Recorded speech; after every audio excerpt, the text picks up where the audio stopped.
Hi, this is Nathan Pizzo. I am the person that built the Second Wind Trailers Whisper model, and I basically built that from scratch with very little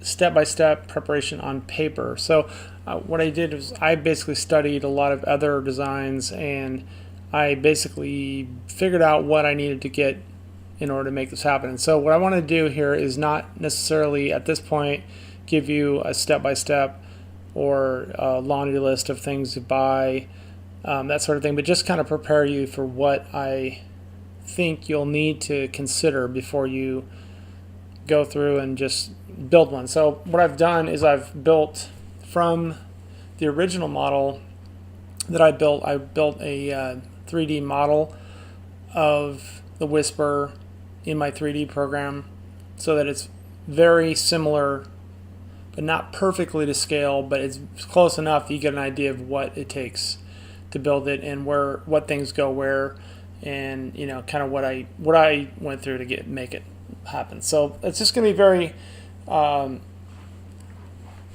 of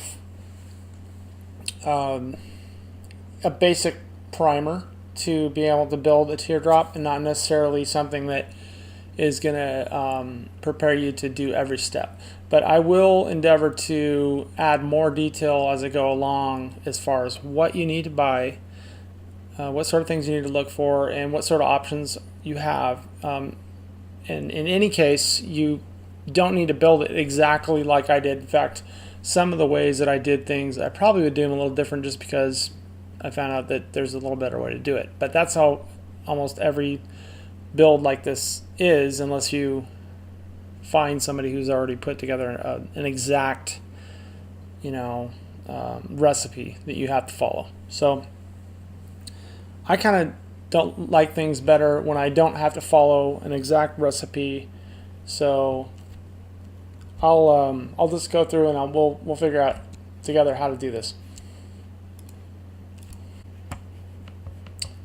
Hello, this is Nathan again. I just got this in some basic form here. I wanted to kind of go back and show you how I got to this stage and what sort of things you have to look for and do in order to make this trailer. And so the first thing you need to know is that the shape and everything is not all that unique or critical. It is what I chose, and I did it basically from scratch, or just what I thought looked good. So basically I would take a piece of plywood, and you can see here that it's 4x8, but there's a piece that goes in the front that actually makes it a little bit longer, so it's a 5x8 trailer, so it needs to be around a little more like 9 feet to make it actually fit all together. So I mean there's a 4x8 there, and maybe about another 10 inches or so on the front here. And so the shape that I drew just didn't fit on one 4x8. It had to go a little bit further. That's why it's kind of extends over here and extends over here. So I just made it so that it would look nicer on the 5x8 trailer instead of it being really basic and just going, following basically a sheet of plywood. I wanted to be a little more nice than that. So that's why I ended up having an extra little piece in the front and shifting some of the shape to the back so that it actually works the way I want it to. So in order to kind of show you how this goes together, I'm going to have to pull off the pieces that are on there now, just to kind of break it down to what you start with, and then what you add, and when the basic progression of what you add. So I'm going to go ahead and just turn off some stuff that I don't need to show right now, and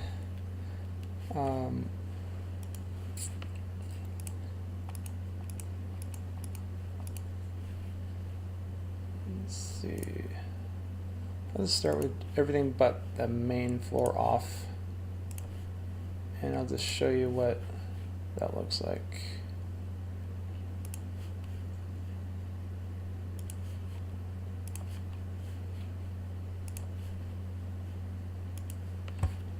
So we have here is, you know, a trailer, and it basically comes like this, even without the two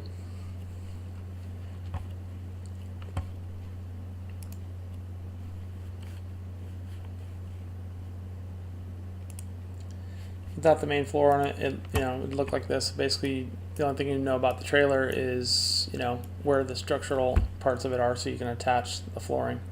So obviously this is not perfectly to scale and not a perfect model, but I made it as close as I needed to get the point across. So anyway, you bolt this together. You buy one of these from Northern Tool or you know, so a place that supplies trailers. I got mine for like, I think $250 or something like that. Just be aware of, you know, the quality you're buying. This is kind of the substructure of your whole project, so you don't want to skimp on it too much. Although you don't need a, you know, $800 trailer. You can do with something as simple as what I had here. So next, you know, obviously the first thing you do is lay down plywood, and I wanted to show that, you know, this one was a 5x8 trailer, so I ended up, you know, not being able to cover it with just one 4x8 sheet. The actual extra piece I had to cut was like, you know, so it looked like that first, and then you saw in the pictures, you know, I'd add this second, so it ends up being, you know, that margin, and it really doesn't matter too much. I put a flooring with Pergo over the top of this later, so it actually is not the surface that, you know, is actually what you're laying on. Also, underneath here, where there's some exposure to the elements, I took a rubberized material and painted it front to back, so that you end up with a waterproof surface on the entire bottom before I even put insulation in there and stuff like that. So it's all totally waterproof, totally water resistant. Not going to go bad because it got water on it or splashing from the tires or anything. It just, you know, it's going to resist having any problems that way. So the next thing is, from this point, you'll end up doing the side panels, which, you know, I already explained, is goes into the shape that you want to end up with, and I'll just show you the shapes that I created for it. Are just, this is the first thing I built, which was, you know, just, I don't know, I just put a round shape that I thought looked the best, and I just drew it out to be as smooth as I could get it. It doesn't have to be exactly perfect because you have many layers of finish work to do after it's up. The better you cut it to begin with, the better, you know, the less finish work is going to have to be hiding anything that isn't perfect. But it doesn't need to be exact. It needs to be pretty close, within a quarter of an inch anywhere on, you know, the smoothness of it, but you can always perfect it a little bit more later. So you end up with two of these. You put it on one on the other side, and you attach it through, I put 1.5 inch 8 foot beams on the flooring on either side to attach it to begin with. And you'll see what I'm talking about there in just a minute after I turn those on. So I've got, you know, two pieces. Here's one with the door cut out, but I did that later. The next thing is, you know, all the cross beams are going to show up here, but, you know, obviously you start with the ones at the bottom. So the cross beams are these ones that are at the base of the walls, and those beams end up being, you know, the basis to which you can attach everything to. So I basically bolted those to the frame through the subfloor so that it was really strong. It's not going to go anywhere. You know, I used 1/2 inch bolts, or not. I mean, I think they were, well, I think they're 3/8 or 1/2 inch, somewhere around there. As far as diameter of the shaft that you put through. And once they're attached to this metal of the trailer and bolted together, they're not going anywhere. So it would it could happen, but you'd have to be in a really bad wreck or something. It's not going to come loose if you're just traveling down the road. So I've traveled lots of miles of mine already, so there's not been any issues at all. So that's just part of carpentry and knowing how to attach things and stuff like that. So I'm sure if you're even looking at this, you pretty much know how to build a cabinet or make something out of wood. So this is more of an explanation of the approach I use to try to come up with a way to build this thing and make it look decent. So later I'm going to actually I'll include some stuff like some of the sources that I had to get some of the items. Of course, it's going to be dependent on your area, like what's available closest to you, but you don't want to ship things from really far away if you don't have to, that sort of thing. So it's all kind of like common sense stuff. I mean, this is not rocket science stuff. It's pretty basic, and I know that's really the most attractive thing about these kind of projects is that you can kind of put them together without a whole lot of experience or knowledge about some of the stuff. You can kind of figure it out. So it's very forgiving. It does require some to make it look super neat, you have to be good at finish work. And I'll be honest, mine doesn't look perfect. So it is really nice, and I really love it, and my wife loves it, but I don't think it's perfect. So, and I don't mind it not being perfect. It's it kind of gives it some of its charm. So, and I'm pretty sure you feel the same way about when you would build. So, back to the step we're at now. The side panels were, basically, that had to basically decide how big I want the doors, where I wanted them, essentially, and I just picked a shape that has radius corners and a big rectangle to get through, just because I thought it'd be easier to build. And it wasn't real easy to build actually, because some of the finish work around the edges and making it all fit and doing all the locks and things like that they're not real easy to do, but they're they're doable. So anyway, the basic progression is you build the wood structure, which is basically these beams that go across there. I put 1 by 1.5 by 1.5, which is basically a 2x4 cut in half long ways throughout, and then the one beam that I made a little bit thicker, which is a full 2x4, is the one that the rear galley lid attaches to. So this beam right here is a little more hefty. It ends up being kind of like the structure that is going to hold the hinge. You get a special hinge for these things, and you can attach them, and they work really well. They're waterproof hinges.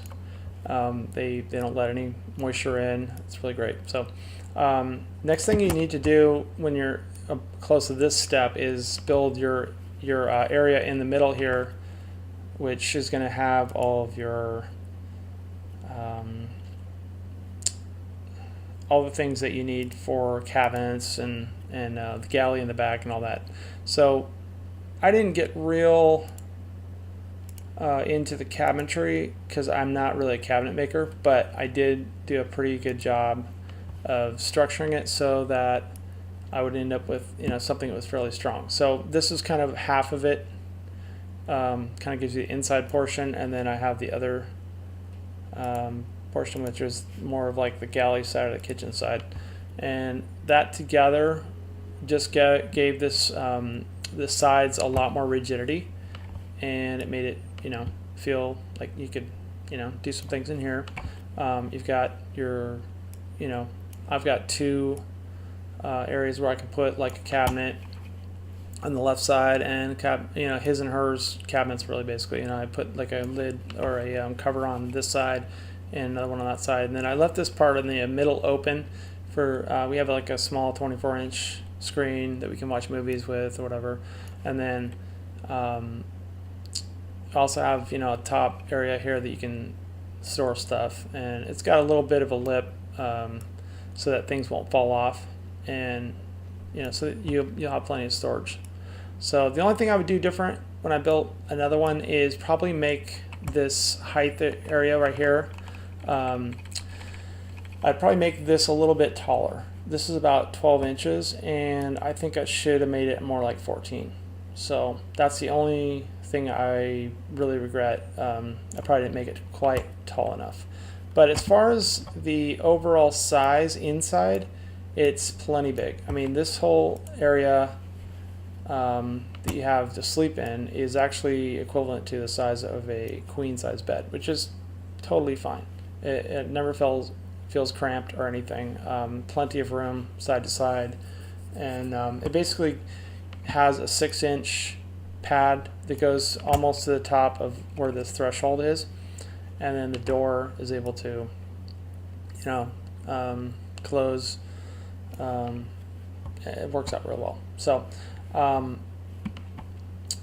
anyway, I'll show you basically what the skins look like when you apply those. You know, you're gonna cover this structure with like your 1/4 inch material, which gives you kind of like a basis by which to attach the aluminum. And I basically bought some really nice aluminum sides that were polished aluminum with the coating on them for the sides, and then I bought a 5-foot wide piece of brushed aluminum that goes over the top, and it ended up being several pieces after, you know, cut it down to the right portions. You'll see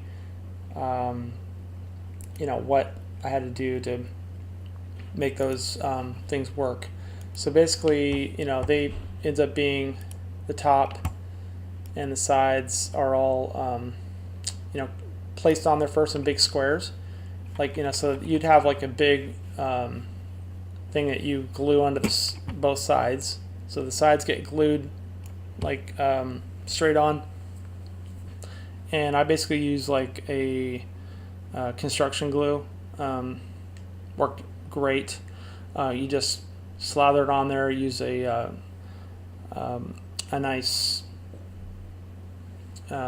spatula, and you just, you know, make it all smooth, as smooth as you can, and then you press the sides on, and you know, you stick it on there basically, and it's not going to go anywhere. It basically just stays put until it dries, sets up and dries, and then you have the edge that you can come back and you just trim along the edge here, and you have extra pieces left over. So then once you have that, then of course this side over here was already going to be like this the wood side over on this other side, and having the wood already cut out for the door with the rounded corners and everything, then I would just go and I would be able to go through and actually cut the metal out from the inside. And what I did was I just took a small drill bit, and I would go right along the edge here and drill at top and bottom of the radius, center, top, and bottom of the radius. So I give myself little pilot holes, and then I would connect the dots basically with the radius, and then I would go through with a jigsaw and be able to cut out that piece of metal, and then I'd save that metal, and I end up, you know, using it for the door. So I had, my plans were to make the door with what I'll show you here, which is you know, you've basically got these door panels with the piece that comes out of the actual wood, and then this is actually, you know, what ends up being the piece you cut out of the metal, and then you make even more copies of this, and then you cut out where the window is supposed to be, and then with the extra piece that you cut out from the door, from the metal, then you put that, adhere it onto the wood portion, and then you go through and do the same thing again where you cut it out from the inside by putting little pilot holes and then trimming it off, and then you end up with a door that looks something like that. So then you put you make this with enough space that you can fit one of the standard windows, like RV windows, in there. And the other part is you have to cut in this portion right here. You have to cut where there's going to be a door handle or a lock. Hanging the doors is a little tough, but it's not that bad actually. You'd have the doors set in to where they go, and then you shim them. You trim them down so that there's about a good 1/4 inch gap all the way around, and you shim that out with little pieces of shim that you can buy at the hardware store, and you get it really close, so everything's even Steven on all the way around. And then you get some nice hinges and you put them where they should go and bolt them in and make them nice and snug. And then when you pull the shims out, it should totally be able to swing freely, and everything should work perfect. So that's basically how the doors all work, and that's kind of long and short of how you make the doors.